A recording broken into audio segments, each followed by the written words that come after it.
ଯେ ଯାହା ହଉ ଜଗତରେ କିଛି ସତ୍ୟକୁ ଉଦ୍ଭାସିତ କରିବାକୁ ପଡ଼ିବ, କାରଣ ବିନା ସତ୍ୟରେ ଜଗତ ପରିଚାଳିତ ହେଇପାରିବ ନାହିଁ। ଯାହା ହଉ ଇଏ ଅନୁଷ୍ଠାନର କର୍ମକର୍ତ୍ତା, ଆବାହକ ଏବଂ ଯିଏ ମଞ୍ଚ ପରିଚାଳନା କରୁଥିଲେ, ଏ ସମସ୍ତଙ୍କୁ ମୋର ଆନ୍ତରିକରୁ ଅନେକ ଅନେକ ଧନ୍ୟବାଦ। ସମାଜର କିଭଳି ସମାଜ ସଂସ୍କାର ହେବ, ସମାଜରେ କିଭଳି ଭାବରେ ଆଧ୍ୟାତ୍ମିକ ବାତାବରଣ ସୃଷ୍ଟି ହେବ ଏବଂ ଏ ସମାଜ କିଭଳି ଭାବରେ ଈଶ୍ୱରଙ୍କୁ ଜାଣିବା ପାଇଁ ଚେଷ୍ଟା କରିବ, ପ୍ରଥମେ ଗୃହସ୍ଥରୁ ଆରମ୍ଭ ହେବା ଦରକାର ଏବଂ ଗୃହସ୍ଥରୁ ଆରମ୍ଭ ହେଇ କିଭଳି ଭାବରେ ଜଗତ ବା ସାରା ବିଶ୍ୱକୁ ପରିଭ୍ରମଣ କରିବା ଦରକାର। এই କଥାକୁ ଇଏ ମଞ୍ଚ ହିଁ ଆଜି ତାର ମୁଖ୍ୟ ଉଦ୍ଦେଶ୍ୟ ଥିଲା। ଗୃହିଣୀ ଗୃହ୍ୟମୁଚ୍ୟତେ, ବେଦ କହନ୍ତି ଯଦି ଗୃହିଣୀ ଜଗତରେ ଠିକ ହେଇଯିବ ପ୍ରତ୍ୟେକ ପରିବାର ହିଁ ଠିକ ହେବା ଦରକାର। ଯଦି ପରିବାର ଠିକ ହବ ତାହେଲେ ଏ ଦେଶ ଦୁନିଆ ନିଶ୍ଚିତ ଭାବରେ ବଦଳିବ। ଏ ପରିବାରରେ ମୁଖ୍ୟ ହେଉଛି ମା। ମା ଯେଭଳି ଭାବରେ, କାରଣ ବେଦରେ କୁହାଯାଇଛି ମାତୃଦେବ ଭବ ପିତୃଦେବ ଭବ ଆଚାର୍ଯ୍ୟ ଦେବ ଭବ।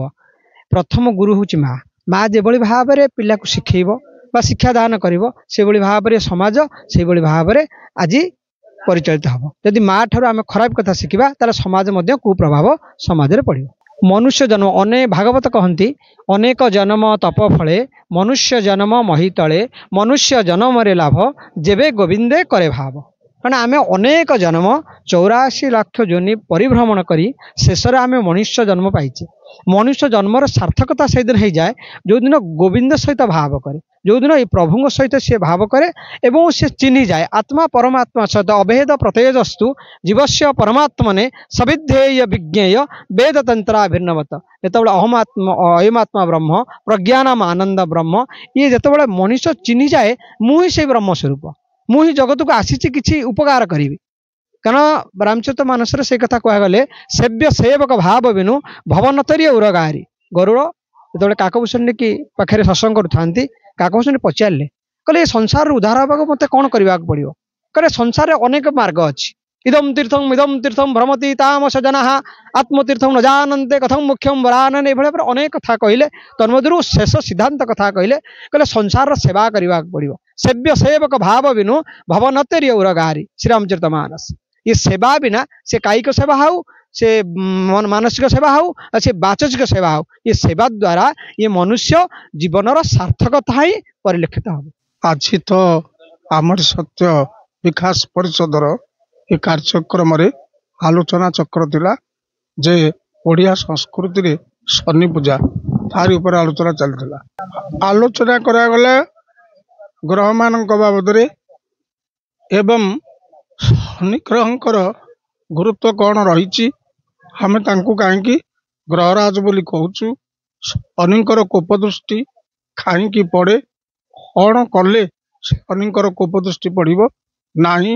एवं आम संस्कृति ओडिया संस्कृति विभिन्न देवादेवी पूजा भितर शनीश्वर मंदिर एवं पूजा कहीं करा जाउची ए संपर्क रे आलोचना करा जायतिला।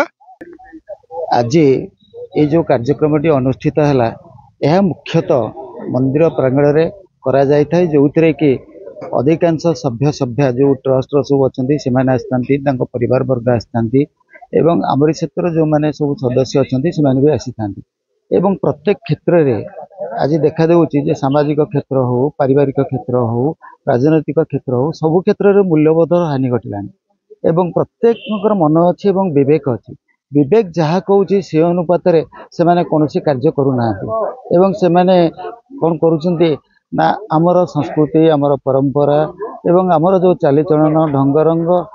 से क्षेत्र में अनेक परिवर्तन करने से चेष्टा करुँच। बाह्य पाश्चात्य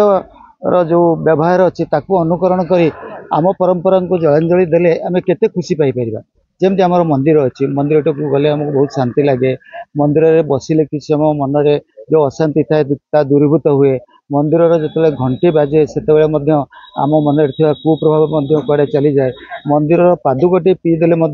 आमर गला भितर से जो जाए विभिन्न रोगर कौन करे ना निराकरण करने चेष्टा करें। एवं जितेबाला से किसी समय बसु बसिक आसी सारा पर आम निश्चिंत भाव कौन करूँ ना मन किसी शांति पाऊ। तेणु परिवार रे सुख शांति एटा केवल रही पारिबो जदि आम विभिन्न प्रकार पूजा पार्वण एवं कौन प्रकार देवदेवी को आम पूजा कर तेणु से परिवेश माने घरे ना कि बाहर भी ना घरे देखिए संध्या बेले बुढ़ी माँ हो कि माँ हो से मैंने कौन करती ना विभिन्न प्रकार शोक गाँती गीत गाँती भजन गाँती ता एक आध्यात्मिक परिवेश सृष्टि करता है सेठी जो छोट पिलाटी बसे से किसी शिखे शिखी सारा से जो कौन पाप कार्य करने को तार मन हो से विवेक ताको बाधा दे माँ यह कहला भागवत यह अच्छी महाभारत यह अच्छी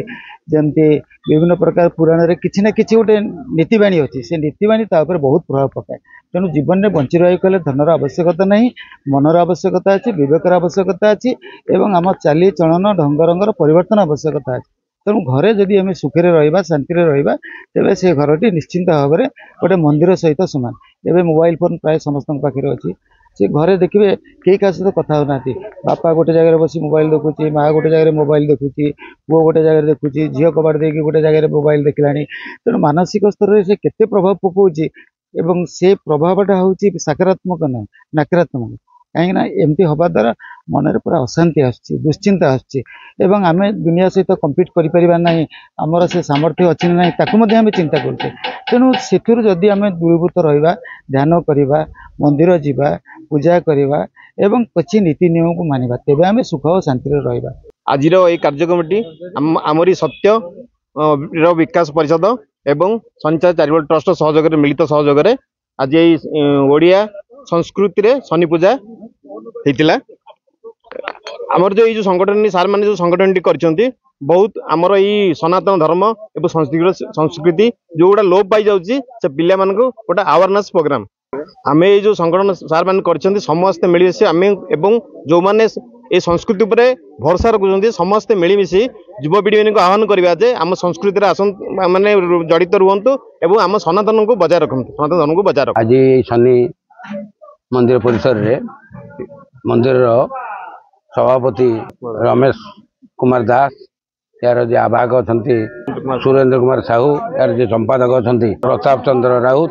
एवं अन्य समस्त सक्रिय सदस्यों सहयोग आम सहित विकास परिषद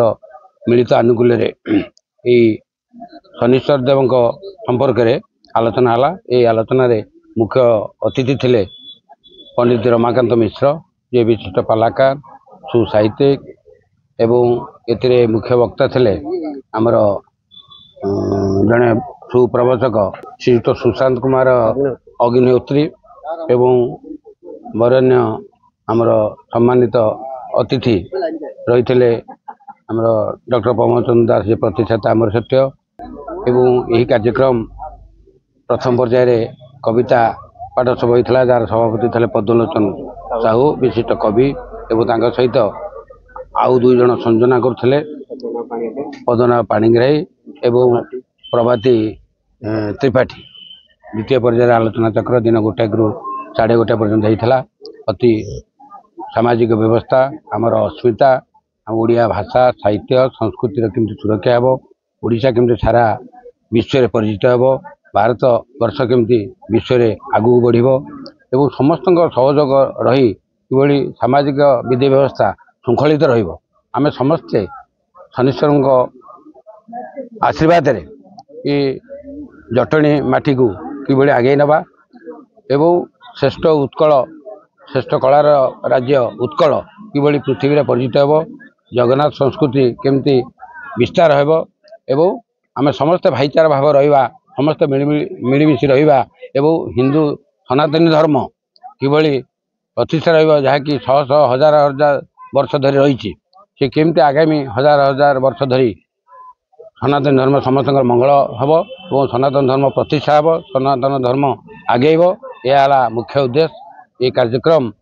सबूरी मंगल पाई करा जाउची एवं समस्त को शनिदेव मंगल रखु सुस्थ रखु न्यायमय रखु आम भारत वर्ष आगे चलू यह हूँ आज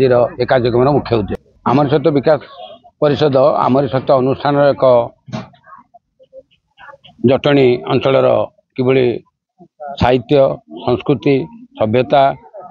यार केमती विकास हम एवं समस्त भीतर केमती भाईचारा सृष्टि हम एवं जटणी केमती उत्कल एवं भारत वर्ष रे तार पूर्व सुनाम टाक बजाय रखिबो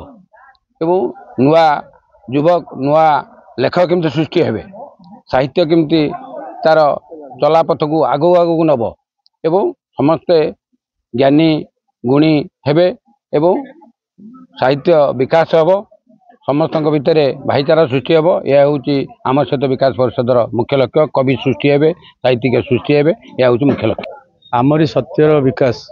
यही से धर्म उपर सब आलोचना करागला शिक्षा जिनस किसी बहुत किसी लोक जानवा पाइले जोटा कि आम हिंदू धर्म सहित जड़ित यही सब जिनस शिक्षा है बहुत खुशी लगे भल प्रोग्राम है आमर सनातन धर्म ये गोटे समस्त को प्रेरणा दिगला आ समस्ते भी यहाँ ग्रहण करला भाया भी लगे यहाँ भविष्य में बहुत कम